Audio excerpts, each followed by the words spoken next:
Can't hear nothing. Hello, sorry. I don't think we can hear you. Yep, there we go. Oh, my bad. Dang, I was just a talking and a talking. Hello, everybody. Thank you, Lafayette. All right, let's do this all over again. Welcome, everybody. I am Misha Green. I am so excited to be with you all today. Thanks for tuning in to another week of Let's Talk on Win TV. I am so excited to be with you on this fantastic Friday. And I'm filling in for our publisher, Denise Rolark Barnes, who is taking some much needed time off, but she'll be back next week. So, in the meantime, in between time, we're going to get this party started and we're sending her love and safe travels and hope she's tuning in as well. Now, you all know that all month long we have been celebrating Earth Day or Earth Month, I should say. But on Monday, Earth Day is the official holiday, and we wanted to make this broadcast our special Earth Day broadcast. So this week's broadcast is brought to you by our sponsor, the Environmental Defense Fund. And joining us today is Dion Delegati, Associate Vice President of Community Engagement at the Environmental Defense Fund. And we are so thankful for Dion being with us today and for the Environmental Defense Fund making this happen. And she'll be speaking to our environmental and climate reporter, Kayla Benjamin. And Kayla has had such an amazing pulse on all things environment, all things climate, all things Earth Month. And in fact, this week we had our special Earth Month edition, which we'll talk a little bit more later. So, and then after Kayla and Dion chat, we have our WI Bridge publisher, who you guys might have seen for a quick second because he tried to hop in and let us know that no one could hear me. That's Lafayette Barnes IV, who will share information about the upcoming Bridge Earth Day Salon, which we are also very excited about at Hill Prints on April 25th. And Lafayette will host Michelle Roberts, National Coordinator for the Environmental Justice Alliance, Alexis Dickerson, Senior Director of Community Conservation for the Potomac Conservancy, and wrap up our Earth Day special broadcast with Richard Bird, owner of the Home Court DMV, a retail store offering high-end vintage and thrifted items. And they will also be the panelist at this coming Earth Day Salon at Hill Prints. Don't you guys love saying salon? So I hope you all had a chance to pick up a copy of the most recent Washington Informer newspaper, which is so good. It has a lot of amazing content and important content this week. You can also get a digital copy by visiting our website at www.washingtoninformer.com. And please share today's broadcast on your social media platforms and follow us on Facebook, IG, X. Y'all, I don't know why I did the Wakanda, formerly known as Twitter, TikTok, Threads, Nextdoor, and LinkedIn, YouTube. Really, wherever you're looking, you can find us. So be sure to do so. And be sure to subscribe to our YouTube channel at Washington Informer TV. So before we even get this Earth Day party fully started and bring on Kayla, we will watch our weekly news broadcast with Curtis Knowles. This is Curtis Knowles with Win TV News. Vehicle thefts have been surging nationwide, and D.C. and Maryland top the list in percentage increases, according to a new report from the National Insurance Crime Bureau. In 2023, more than 1 million vehicles were stolen across the country, and the district and Maryland each saw drastic rises in thefts when compared to the previous year, with theft percentages increasing of 64% and 63% respectively. Police have urged owners of vulnerable vehicles to get software upgrades whenever they're available and to use anti-theft devices such as steering wheel locks.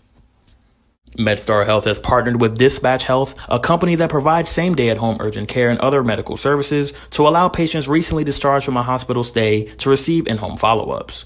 The patient's hospital-based medical team coordinates with the dispatch health teams for necessary follow-ups, usually within 72 hours of a hospital or ER discharge, with the goal to avoid unnecessary readmission. Currently, the service is available for patients from MedStar Georgetown University Hospital and MedStar Washington Hospital Center throughout DC and parts of PG County, Maryland. MedStar has said it has been evaluating whether to expand the dispatch health partnership in the region, including Baltimore. The Zero Waste DC plan, which the DC Department of Public Works released earlier this year, has pushed its target date back by 8 years. To reach 80% waste diversion by 2040, the plan lays out 43 actions that are aimed at overarching goals, which include reducing how much waste we generate, increasing how much we reuse, and expanding access to recyclable and composting services. By next year, the plan calls for policies to phase out certain single-use plastics, specifically items that are commonly showing up in DC waterways or contaminating our recycling streams. It recommends a complete ban of some single-use plastics by 2030 and a ban on some single-use items and other materials by 2035.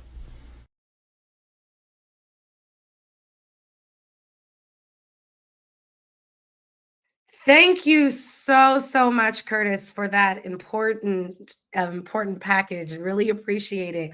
And I just want to shout out all of our viewers out there. Tell us where you're checking in from, where you're representing, what you're doing on this fantastic Friday. And thank you, Michael, for commenting. We see you out there. And of course, we love providing you all with the news that we all can use. Okay, so without further ado, it is time to bring on our climate and environment reporter, I should say, Kayla Benjamin. How are you doing today, Kayla? I am doing well. Thanks for having me on. I'm excited to have our Earth Day show. Let's go. Well, look, I've been calling it an Earth Day party. You know, you can tell I'm such a millennial because I'm still raising the roof. But that's okay. We'll pass that. But it's an Earth Day celebration. First of all, before we even get into all of the fiesta, we first need to talk about all of the amazingness that is in this week's Earth Day special edition. Thank you, Kayla, for your hard work.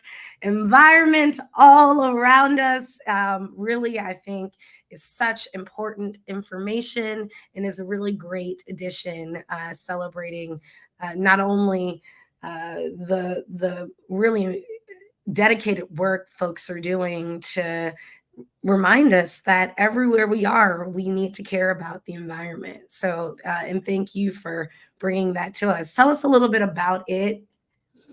Yeah, absolutely. So even as you're showering me with some love, I also want to shower the whole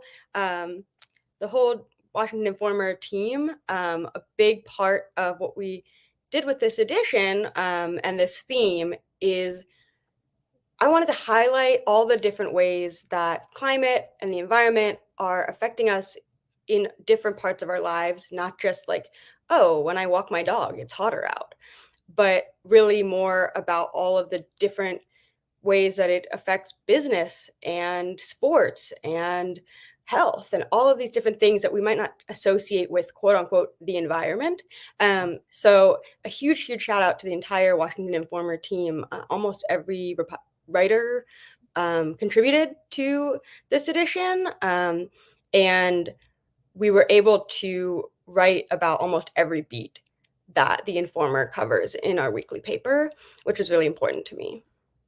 It really was a truly collaborative effort, and I'm happy that you gave a shout out to the entire team and, of course, our production team that made it look so beautiful, and all of our photographers who brought just such wonderful artwork as a part of the storytelling. So thank you. Yes, environment all around us. It's in this week's Washington Informer. You don't want to miss it. So I guess with that said, Kayla, you told us about why you came up with the theme, but what are some of the, can you give us a couple examples, I guess, of some of the ways that the environment affects us in unexpected ways? Yes, I think one of the pieces I was most excited about was by our Prince George's County reporter, Richard Elliott. And he wrote about how climate change is changing youth sports in particular. So the number of days that it is unsafe to practice is increasing because we're having more hotter days in our region.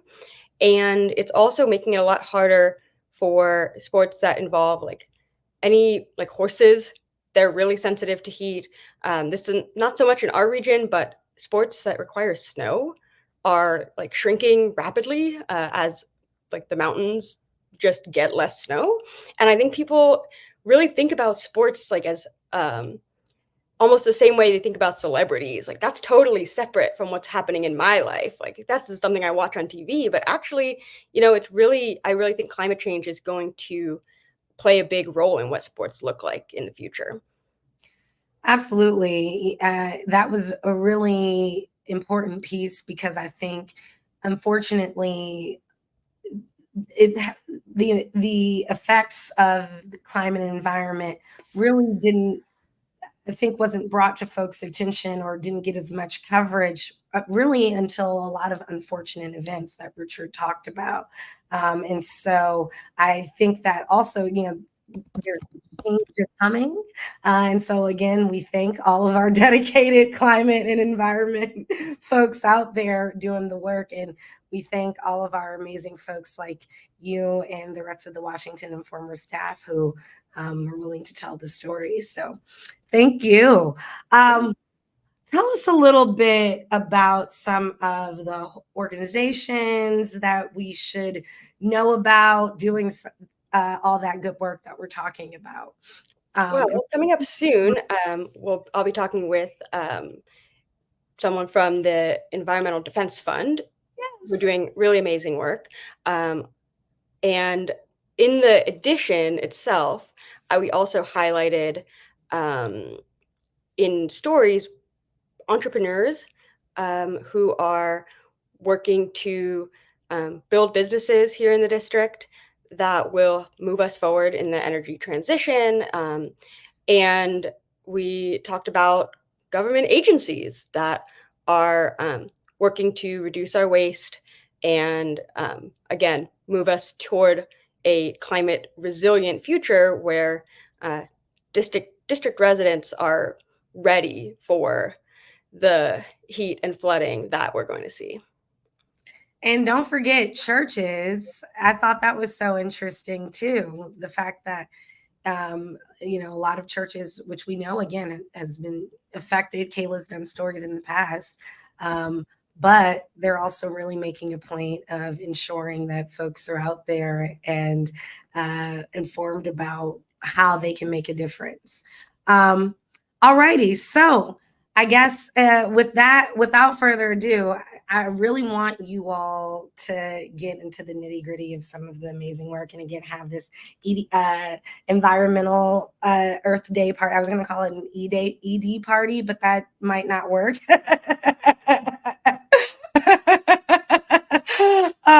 But without further ado, I think it's great to bring on Dion to the show and again thank her for being here and sponsoring our environmental and Earth Day and sustainability special edition. Thank you so much. Dion, thanks so much for joining us. How are you doing today? Hi, Kayla. Thank you so much for having me, and thanks for the important reporting you all are doing. Thank you. I don't know if we've introduced you, but as the president of community engagement at the Environmental Defense Fund, tell us a little bit about your role. What does it mean to lead community engagement at a huge national green organization? Well, thank you. And you gave me a big promotion. I'm actually associate vice president. But what it means is, we are leading the work in our organization to try and ensure that our organization, which is considered one of the big greens, is being thoughtful about being inclusive of community voices and the knowledge and the experience that the input that the lived experience brings, as we're celebrating Earth Day, which is just such a, exciting opportunity to take part in collective action to protect the planet and stabilize our community. I think foundational to all of that, we must also focus on safeguarding public health. And so that's a big part of what we do. We also do a lot of work both with frontline community organizations as well as civic leaders.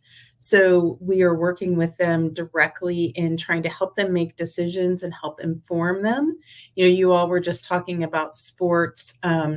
We're working on a project with some communities, DC is one of them, and looking at some of the data health initiatives and data health markers from monitors, et cetera, and what that looks like and how it impacts their decision making. And one of the southern states that we're working, or southern communities we're working with, wanted to look at that as it relates to their football fields. Are, the members of their community that participate in those sports safe when they're doing that? And so, that's just a little bit of an example. We try and build tools and resources and add capacity and value to our partners and integrate the community experience and value as we are proposing solutions for climate and environmental issues. So you do this kind of work, working with communities on environment all year round. So can you share a little bit about what's the importance of Earth Day? Why is it helpful to have maybe this day or month of specific focus to organize around? I think it's important because there are some of us who do focus on this all year round. But there are a number of people who maybe don't. So it's an opportunity to celebrate the collective action and the wins that have been made and the progress that has been made. But there is also more to do. So it's an opportunity, to come together in celebration and action and spotlight and empower people to more action and make them aware of, I think best practices, what we see in other communities that are working well, that maybe they can adopt. So you don't have to reinvent the wheel. There's opportunities for partnership and just sharing the importance of community voices being engaged and letting their community leaders know what's important to them and what the pain points are. Is there pollution that's impacting the community and driving asthma and other outcomes? And so I think all of those things are important. So it's, like was said, it's an opportunity to celebrate, it's an opportunity to educate, and I think it's an opportunity to empower. You talked a little bit in there about partnerships, collaborations, helping communities connect with one another to not reinvent the wheel, build on each other's work. Can you maybe share a couple examples on how that works or what that looks like, especially if there are any in the DMV area, but doesn't have to be? Certainly. Well, we are, like I said, our work covers both direct community, frontline community engagement, as well as civic engagement, so that those community leaders, the mayors specifically, can be informed and make thoughtful investments and decisions that reduce the burden. And so we're working with DC, we're working with Baltimore. We have a strong partnership with the African American Mayors Association. And so we do a lot of work with them. Some of it in this project I'm talking about with DC and Baltimore and Baton Rouge and others is really looking at health data. Some of the communities are focused more on heat. Some of them are focused on ground level emissions. So it's particular to each community and their needs and interests, but we are working with Harvard and with some of the HBCUs that are local to those communities to drive data that can help inform decisions.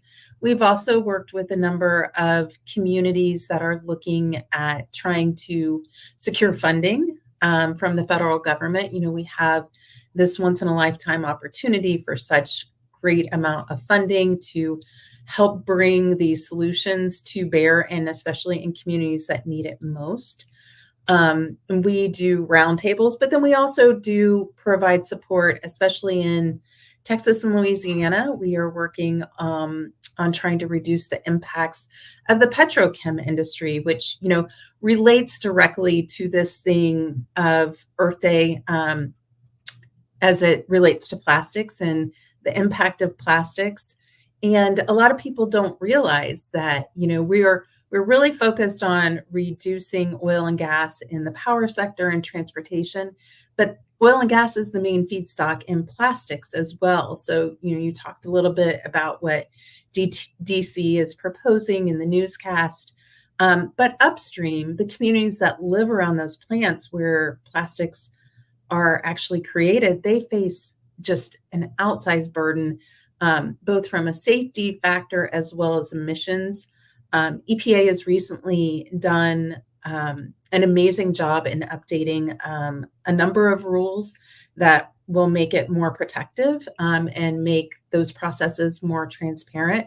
But we work to try and provide resources on a scientific and legal basis to those communities, creating tools to help them and co-creating solutions that are really keeping local priorities in the forefront of trying to make scalable solutions that can tackle the climate crisis in the long run.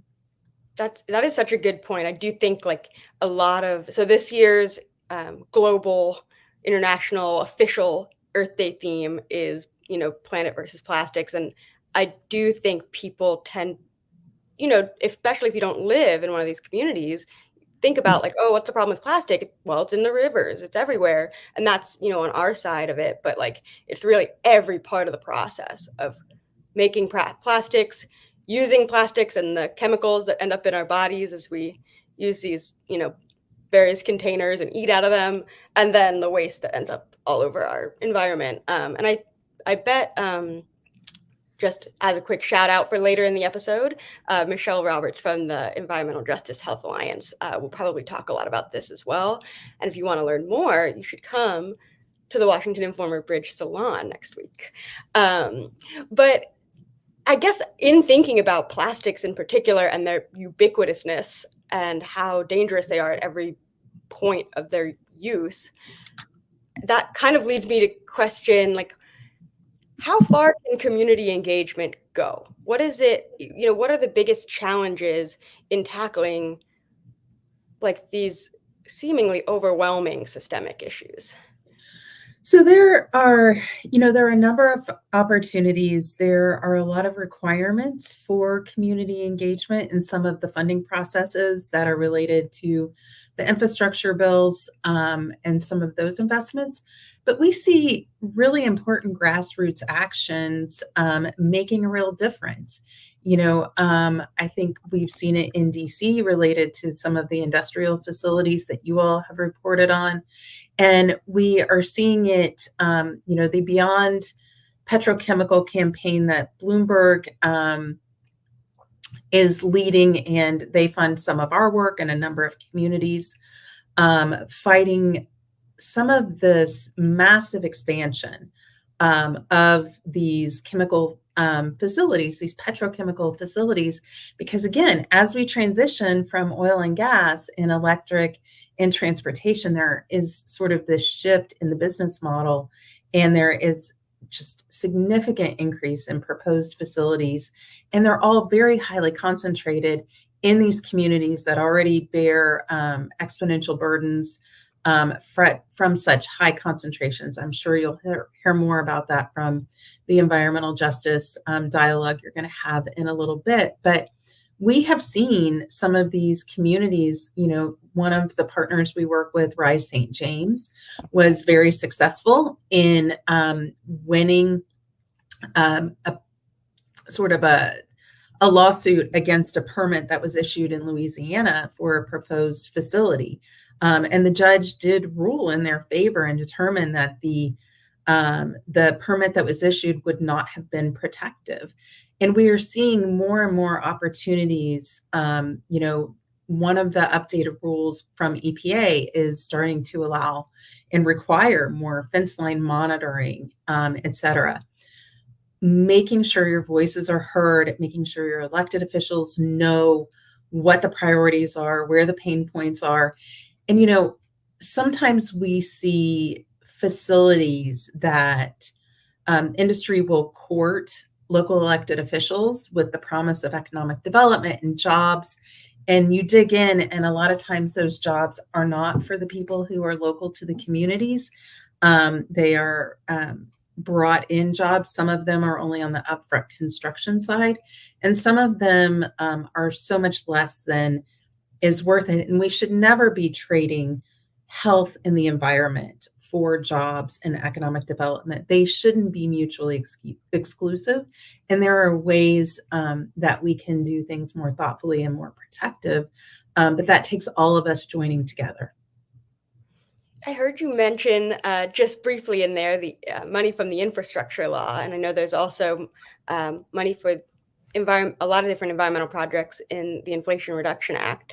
Can you talk a little bit about what community engagement means in respect or regarding the money from those big laws, and also what is EDF's role in terms of helping get money from the big names with lots of people on staff like EDF to smaller organizations that are really on the ground in communities that might not have the capacity to tackle the immensely terrible bureaucratic process of getting that money. So just, that's a big question, but talk me through what does community engagement look like with all this money floating around? Well, and to be clear, it's tough even for an organization like ours. It's just, and there has to be accountability when there are funds given, and, we understand that, but trying to reduce that administrative burden. Many of the projects, especially money that's coming through EPA, require frontline partners to be more in the driver's seat, and groups like mine can be a partner, but we're not the lead in some of these. So, we are talking to some of our partners, our community partners, and, our local elected officials and the partners that they have identified that they're collaborating with to define how we can add support. Typically, like I said, that is in additional scientific and legal capacity. Sometimes it is working with some of the application processes, et cetera. Our environmental justice team at EDF, we actually have environmental justice and community engagement separate, but they work very directly together. We have an institute that falls under our environmental justice team that awards grants and does help with some of the proposals and applications, the technical assistance. And then they are also working with some of the TIC-TACs and things of that nature. We are also, my team has worked on some curriculum for educating community members just on the issues. And so there's just a number of different ways. Each community is different in what they're looking for and what they're funding. And then on the flip side of it, you have some of the monies that are more available actually to industry. Some of that money comes from DOE and others. But there are some community engagement criteria in there. There have been some criticisms on whether or not it's strong enough and whether, it's timely enough, but we are trying to push and use our, opportunities and engagement with those agencies that has been historical to put as strong of guardrails and push for a high bar and a high standard for what community engagement looks like. And it can't just be, okay, there's a seat at the table and we heard what you said and we're going to do what we want anyway. How do we meaningfully integrate the priorities of communities into these processes and design any of these technologies in a way that do not cause secondary harms? Okay, thank you so much. This has been a really interesting conversation. And thanks again to the EDF for sponsoring this episode and our Earth Day edition, which everyone should pick up. It's inside the paper this week, and you should read the paper too. Thanks again, Dion, and have a great Friday and a great Earth Day weekend. Well, thank you so much. It was a pleasure to be here, and I can't wait to hear some of the other segments.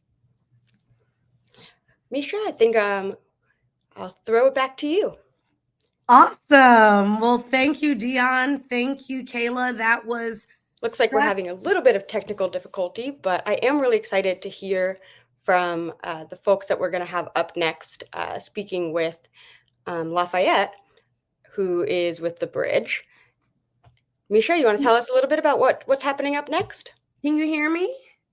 Can now. Okay, perfect. Perfection. Yes, I am super duper excited to have Lafayette on next. There is so much to talk about, but in particular, congratulations on yet another successful I guess year of the bridge and such wonderful things that you all have been doing. It's been a while since we've like super caught up, but a year later, another bridge salon is on the way. Yes, very excited. Very excited. Congrats. So first of all, before we get into the salon, for all those who might need just a refresher about WI Bridge, tell us what you've been up to. So if you're not familiar with the Bridge is a pioneering media platform that inspires millennials in the DMV region. We're built on the 60-year legacy of the Washington Informer. We foster community through engaging content, storytelling, cultural exploration, and the celebration of creativity. We launched our creative salons last year, and this year it's evolved into a quarterly event. This is the first of 4 events that we'll be having this year, 1 per quarter.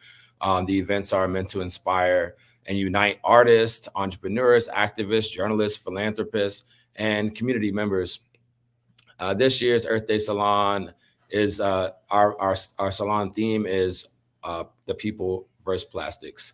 And so that's earthday.org's 2024 initiative. So we thought we would, fall in line with that. I don't know if you have any more questions, or I can just go straight into, what we're going to be talking about this year. Well, yeah, no, I was just going to say, it's really important work that you're doing. Again, thank you for it. And yeah, tell us about this year's Earth Day Salon. So the salon, as you say, thank you for indulging me. Certainly, of course. It's going to be quite the conversation, quite the event. We have some amazing panelists. We have Alexis Dickerson from the Potomac Conservancy. We have Michelle Roberts from the Environmental Justice Health Alliance, and Richard Byrd, owner of Home Court DC and DMV. The conversation will be moderated by a close friend and bridge, supporter, Christopher Bradshaw, who's the executive director of Dreaming Out Loud Incorporated. They're doing some amazing work in the DMV area. So if you haven't heard any of them speak, it's a great time to engage with them. Our discussion will be inspired and aimed at, inspiring actionable solutions and raising awareness about the urgent need to address plastic waste in the DMV area. I mean, each of the panelists have their own perspective and, are working in those spaces.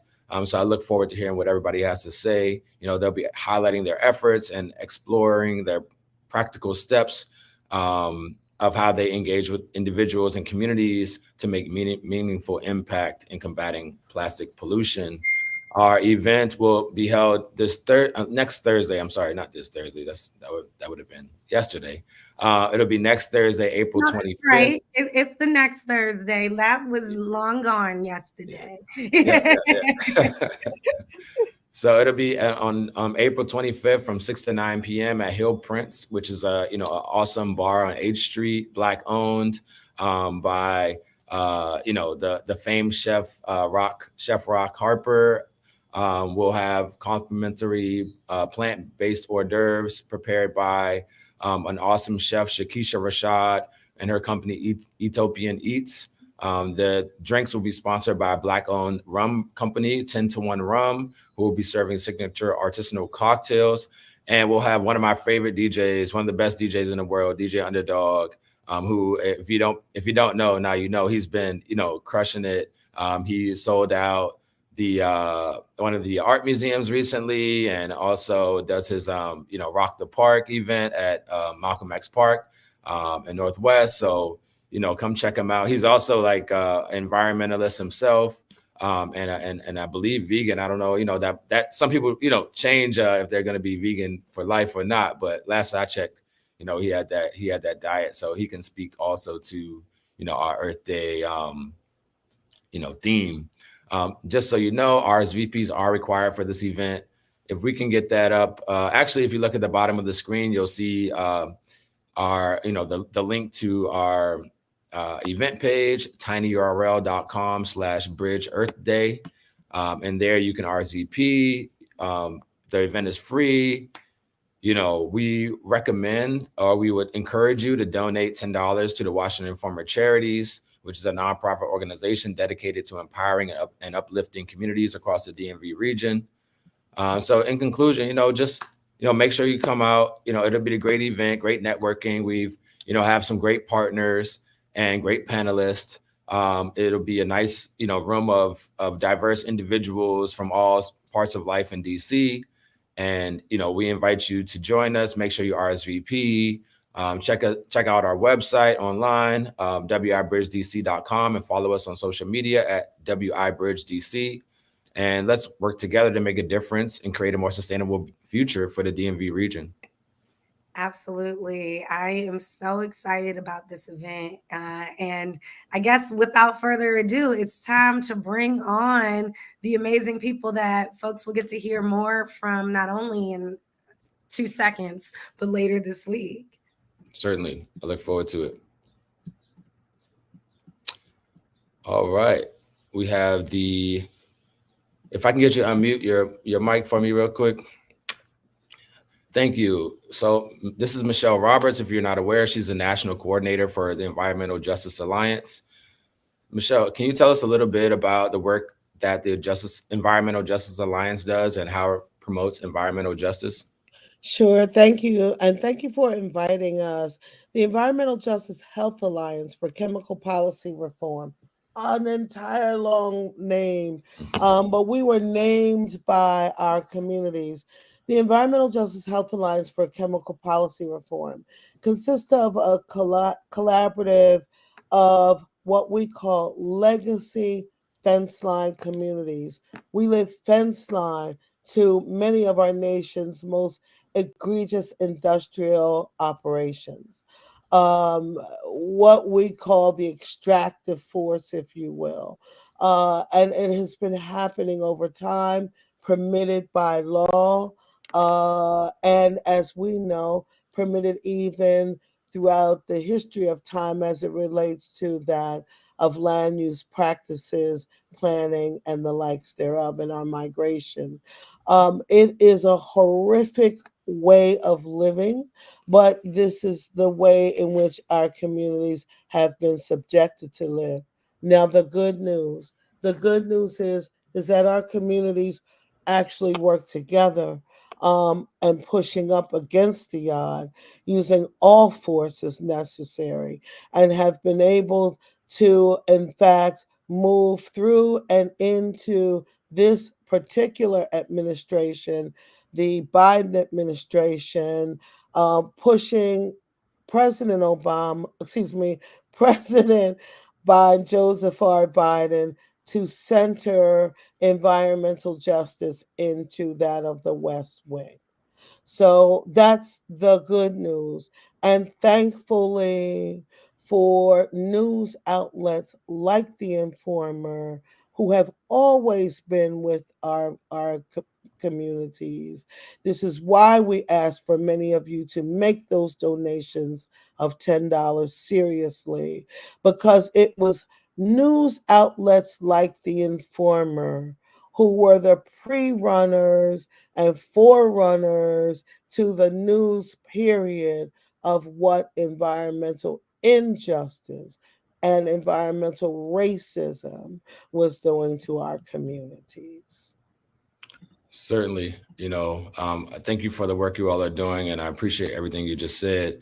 Certainly, one part of your conversation I could resonate with, which is, well, all of it I could resonate with, but one particularly, you know, missing President Obama, that was, you know, that's something that, you know, I hearken back to a great time in our world. And I think that, you know, being born and raised through the Washington Informer, you know, and coming from Southeast Washington, D.C., which is particularly marginalized in this area, you know, I've seen, you know, the difference between, you know, what, you know, I guess close attention or, you know, care or education resources, you know, can do for the space that you grow up in. I'm wondering, what ways does the Environmental Justice Alliance, what ways does environmental justice disproportionately impact marginalized communities? Like, what is your thought on that? Oh, when we look at our schools, the lead in the water in our schools, and then yet we're at the high end of the spectrum, if you will, of learning disabilities and the likes thereof. However, when we walk out of our school door, it may be a high risk facility that can explode, and we would have to shelter in place. And where are we going to shelter in place? In the school, in the playground that's next to the dump, that's espoused, that has, or the landfill. These are the places, unfortunately, that we sometimes call home, or the thousands of trucks that come through our community, or the thousands of cars that come through our community. Meanwhile, we have no access to the metro, to the bus, or anything else like that, but the highway comes straight through our community. This is unfortunately what we call environmental racism.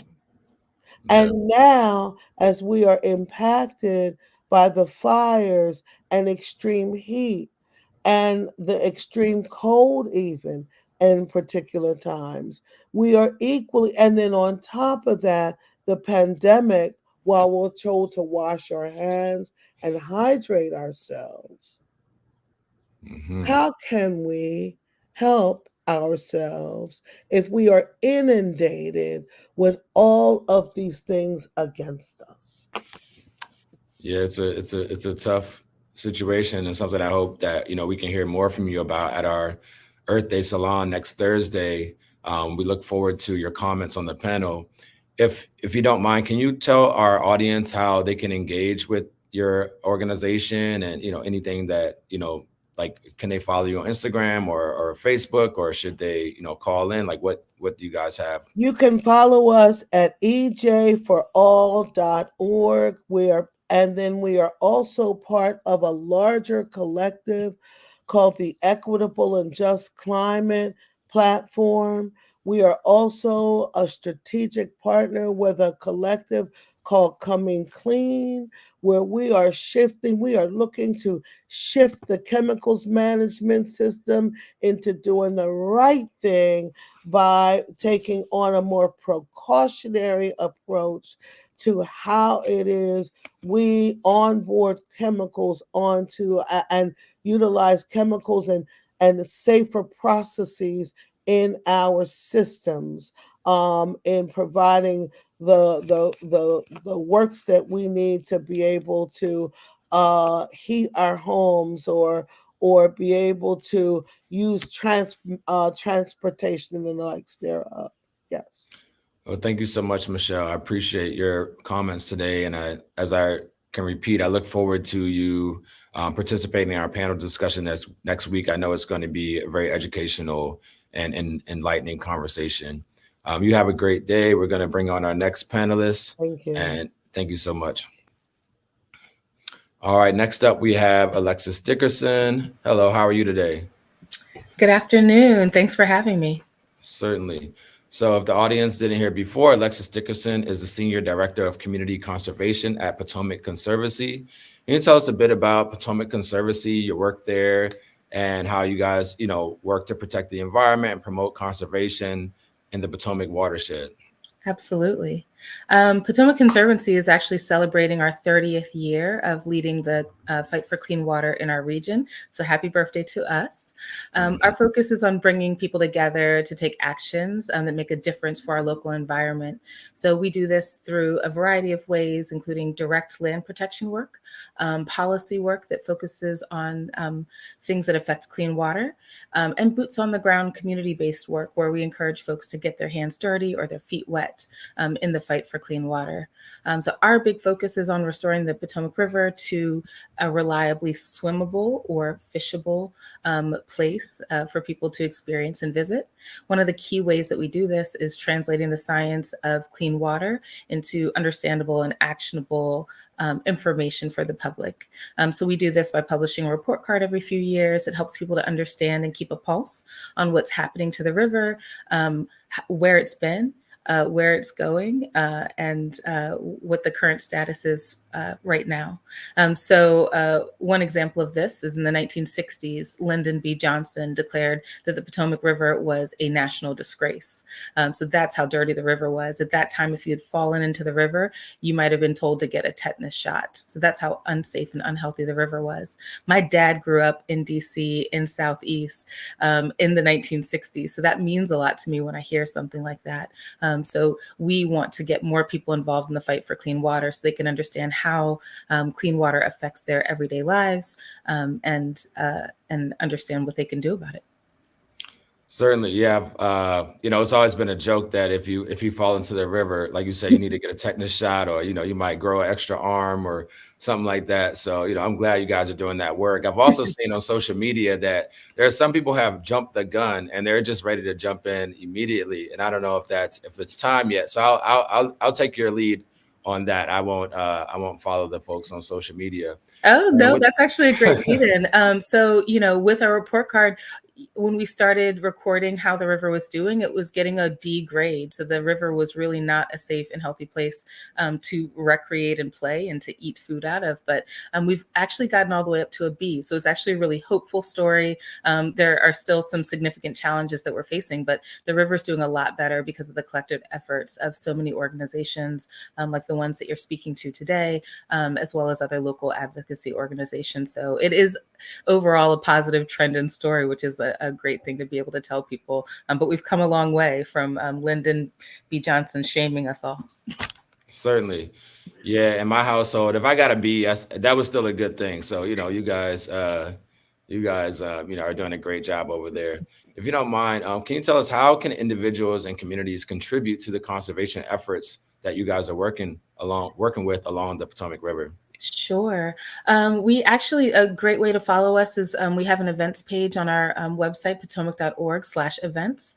So we do local community cleanups on a regular basis. We have several that are going on this weekend, which are probably already full. So don't run to try to sign up for those, but we have more coming up in May and June that you can participate in. If you're in DC, we go to places like Kenilworth Park, Anacostia Park, Fort DuPont, and more. If you're in Prince George's County, we're in places like Fort Washington, at Fort Foote, Oxon Hill. We also do cleanups in Northern Virginia and Montgomery County. So no matter where you are, you can join and get involved with us. In the fall, we actually do seed collection work. One of the big challenges for this region is that there's so much development still happening that we're losing a lot of trees. And so that pressure means that there's a big initiative around reforestation, and that's really important for clean water. In the fall, you can join us to do some seed collection work. So you can join us just for a volunteer event, or if you are someone that sees yourself as a leader, you can join us as a volunteer and learn to lead some of these activities in your own community, which is great. Amazing. Yeah, I think I might have to sign up for a couple of those things. It seems to affect my area, and I can't wait to swim in the Potomac River. That's like, sort of unimaginable, but I look forward to that day. So can you tell us your website, or, if you guys have social media, what are some ways that people can follow you all and stay abreast of the missions and things that you guys have going on? Sure. Potomac.org is the best way to find us. Just simple, type that in and you can get to our website. On social media, I believe we're Potomac Conservancy. So you can just at us at all the different social media platforms, Facebook and Instagram specifically. We are also a member-driven organization, so we are proud to have 30,000 members in support of our efforts, but we need more voices represented so that we can hear the concerns that are affecting all of the communities in DC. So you can also join us, become a member, and then start to get your voice included in all of our conversations and our efforts. Amazing. And I know that next week on Thursday at our Bridge Creative Salon Earth Day discussion, we will have you there and people can probably talk to you then about how to get involved. And we look forward to your comments on our discussion about plastics versus people. I know, you would know better than me, but plastics in the water is never a good thing, not for, swimmers or sea creatures. And so we look forward to seeing you answering questions and engaging with our audience to figure out, some solutions and how folks can get further involved. And I want to say thank you so much for joining us today.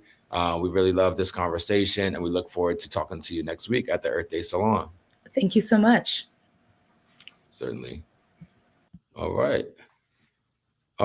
So that was Alexis. And next we have a friend of mine, Richard Byrd, from Home Court DMV in DC, one of the most stylish guys in the DMV. So, you can check out his store in Georgetown and also one in Silver Spring. And now that we have you, thanks for joining us. Can you share us, some of the missions of Home Court? Like, how do you engage in the community, related to sustainability and eco-friendly practices? Yeah, so first of all, thanks for having me. Good afternoon. Really? Yeah, you're a legend, Lafayette. So it's an honor to be on the show. But yeah, we started about 7 years ago, and I think one of the appeals of the store has always been we've always put community development and society at large, I guess, above the bottom line. So we started a while ago with this kind of thrift store type of energy. But we've always believed that you can be fashionable and sustainable at the same time. You can put your outfits together. You can be cool without supporting fast fashion and that kind of thing. So what our job is we believe we're able to operate within that kind of like retail space, the retail market, but also but able to do it in a socially responsible way and sustainable way. So now that we've shifted, we have 2 stores now where we kind of we believe that we're able to have a sector of the market where one of our stores is fully thrifted and vintage items, and then the other store is all like designer items and sneakers, and they're both resale shops. So we believe having these 2 types of shops are an in-between between fast fashion and a completely sustainable lifestyle. I think one of our cornerstones that we believe in is baby steps. As being a part of the fashion industry, we understand that we contribute on a larger scale to damaging of some ecosystems, and our job is just to kind of see if we can scale that back a little bit. Certainly. Yeah, you guys are doing a great job. I'm addicted. I mean, half my closet might be from you guys right now. And, not only do I save a little bit of money, but I also am able to, do a little bit of good for the environment, compared to my typical shopping habits. So the concept of reduce, reuse, recycle, that's, I guess sort of the core of thrifting, right? And so, how do you sort of contribute to that, or how does your store contribute to reducing waste and promoting that concept on a daily basis? Yeah, so I think one thing we had to understand early on, and obviously it's a business, we do our best to try to keep the lights on, but I think one thing we had to understand early on is that as we progress into more of a fashion forward society and social media society, I think everybody wants to do their best to look their best and feel their best. But what has come with that in the past 20 years is the rise of fast fashion. So I think, as a everyday consumer, you don't realize how much your fashion choices contribute to societal harm or environmental damage. As a couple conversations that were had earlier on the show mentioned, you know, with fast fashion comes poly fabrics. Poly fabrics tend to have a lot of plastics within them. So when you wash them or when they're created, the amount of water and microplastics that are leaking into our rivers and our lakes and our oceans is just extremely damaging to all the ecosystems that are attached to them.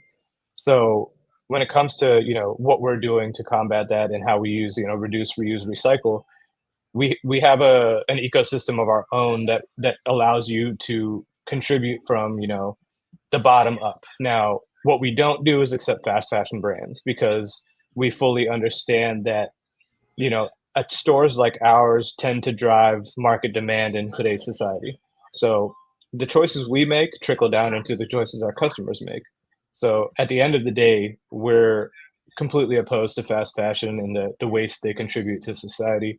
And we tend to, try to use, vintage items that are 20 plus years old that were made well and that will last the test of time. Outside of that, we like to, we offer drinks to our customers in both locations. We use glass bottles as to not to contribute plastic waste, and we try to not use bags for our customers. We recommend people bring their own bags, but when we do, we use recycled paper bags. So just like I said, baby steps and try to go in the right direction and push that out to our customers and make it cool. Certainly. Yeah, you guys are doing a great job. I appreciate that. So I don't want to hold you too long. I know it's still a business day. Everybody's got to get fresh for Friday. So can you share any upcoming events? I think you guys have some things coming up. So can you talk about maybe some of your upcoming events or initiatives? And if you have anything planning to honor Earth Day or promoting sustainability? Yeah. So, interestingly enough, coincidentally, we have our Earth Day street market tomorrow. Yeah, tomorrow, 420. So basically what that is something we've been working on for the past couple of years. We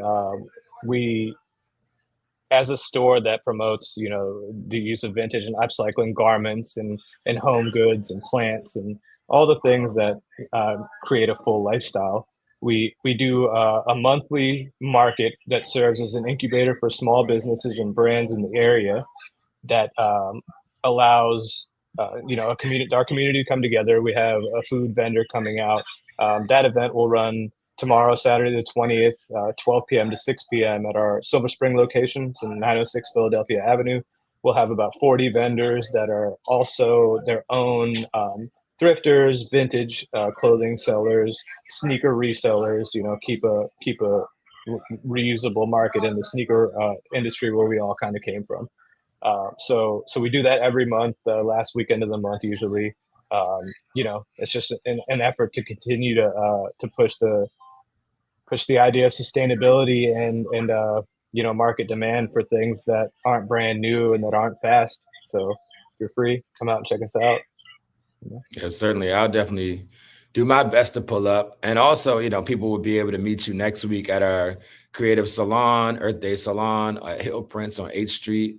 Starts from 6 and ends at 9 p.m. You guys will be coming on around 7. So we look forward to you engaging with the public there. If you haven't been to Home Court, I definitely recommend everybody check it out. And thank you so much, Rich, for joining us today. Thank you. We look forward to our conversation next week. Have a good one. Thank you again. All right. And for our last time, if we can get that flyer back up on the screen, I just want to, tell everybody that, the conversation next week will be on plastics and environmentalism. We have some great panelists, Alexis Dickerson, Michelle Roberts, and Richard Byrd. And it will be hosted by our moderator, Christopher Bradshaw from Dreaming Out Loud. The location is Hill Prince, which is a Black-owned beautiful space on 8th Street. I recommend everybody check it out. And even if you can't make it to our event, make sure you go by, grab a drink. We'll have, food provided by Ethiopian Eats with Shakesha Rashad. and music by my favorite DJ, DJ Underdog, and more. Oh, and drinks by 10 to 1 Rum, which is a Black-owned rum company. So, we look forward to the conversation. Make sure you RSVP. You can see at, going across the bottom of the screen, tinyurl.com/bridge Earth Day. RSVP is free. You get food, you get drinks, and great conversation and great networking. So we'll see you there. If you have any questions, feel free to visit wibridgedc.com for more information, or check us out on Instagram at wibridgedc. And Misha, back to you. Thank you so much, Lafayette. Thank you to all of the amazing folks doing the good, important work in the community to raise awareness about environmental injustice, raise awareness about what we can do to combat challenges with the environment, and of course, how we can think about sustainability in all things, including the things that we wear. And so I'm so looking forward to the Creative Salon on April 25th, celebrating Earth Day, celebrating the work that the amazing people here are doing in the district surrounding sustainability. And I want to thank all of our guests today. Dion Delegati, thank you so much for coming from EDF. Thank you to Kayla for that wonderful segment. Lafayette, all of your amazing work at the Bridge just excites me. And I'm ready to party and celebrate Earth Day, celebrate sustainability at the Earth Day Salon this coming Thursday. With that said, you all, I hope you have a fantastic Friday. Thank you for tuning in. I see you all in the comments. Thank you, Michael. Thank you, Patrick. Happy Friday to you as well. Thank you all. And you know what I always say, sharing is caring. This stream can live in the world as long as you go ahead and share it with your village. So make sure that all of your folks get the news that we all can use here on Washington Informer TV. Let's talk, as well as www.washingtoninformer.com, and everywhere on social media at Washington Informer News, or Wash Informer News, I should say. Thank you, everyone, for tuning in. We so appreciate you as always. Oh, yes. And subscribe to our YouTube channel. That's very, very important. Thank you, Inspire Media, for reminding us. Make sure you go and subscribe to our YouTube channel as well. So Wash Informer News if you're not following us, and then Washington Informer TV for YouTube. All right, y'all, without further ado, it's a Friday. I know that you might be ready for your lunch. I know that you might be ready to start celebrating your weekend and tapping into some of the cool things that the district has to offer. Remember, you can look on WashingtonInformer.com as well as our this week's edition for our Things to Do section and our Washington Informer calendar. Again, make sure you get a WashingtonInformerEvents.com to check out the Bridge Earth Day Creative Salon. And again, just thank you to everybody for being here. We really, really appreciate it. Take care. Have a fantastic Friday.